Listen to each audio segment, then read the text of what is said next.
আপোষহীনতায় তিনি, আপোষেও তিনি। বাংলাদেশের রাজনীতিতে তিনি এক নিঃসঙ্গ শেরপা। এরশাদের স্বৈরশাসনের বিরুদ্ধে সদ্য রাজনীতিতে এসে তিনি গণতন্ত্রের প্রশ্নে অবিস্মরণীয় ভূমিকা রেখে ভূষিত হলেন আপোষহীন নেতৃত্বে। 2007-এর 1/11-এর দুঃশাসনের কালেও আপোষহীন রইলেন।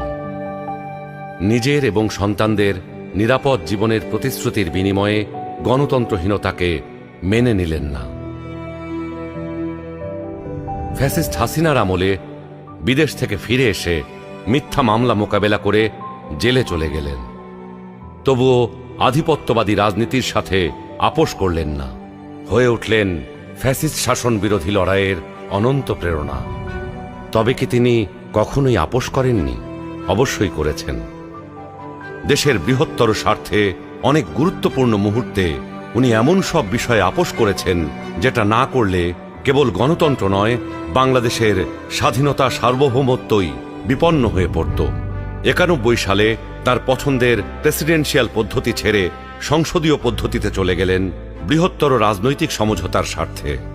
বিরোধী দলের দাবির প্রতি শ্রদ্ধা জানাতে 96 সালে নির্বাচন করে অল্প কয়েকদিনের জন্য সংসদ অধিবেশনে বসে তত্ত্বাবধায়ক সরকার সংবিধানে যুক্ত করে ক্ষমতা ছেড়ে নির্বাচন দিয়ে বিরোধী দলে গিয়ে বসেন। 2008-এ একপেশে এবং অসমান নির্বাচনী ক্ষেত্রের কারণে পরাজয় নিশ্চিত জেনেও নির্বাচনে অংশ নেন গণতান্ত্রিক ধারাবাহিকতা রক্ষার জন্য। সকল মানুষের মতোই তিনিও নিশ্চয়ই সীমাবদ্ধতার ঊর্ধ্বে ছিলেন না, কিন্তু শিষ্টাচার, সৌজন্যবোধ, দৃঢ়তা, দূরদর্শিতা এবং প্রজ্ঞার সমন্বয়ে তিনি হয়ে উঠেছেন বাংলাদেশের রাজনৈতিক ইতিহাসের এক অনন্য চরিত্র। তিনি বেগম খালেদা জিয়া। আমরা সকলকে বন্ধু হিসাবে দেখতে চাই, কিন্তু কেউ যদি আমাদের বন্ধুর বেশে প্রভু হতে চায়, সেটা আমরা কখনো মেনে নেব না, মানতে দিব না।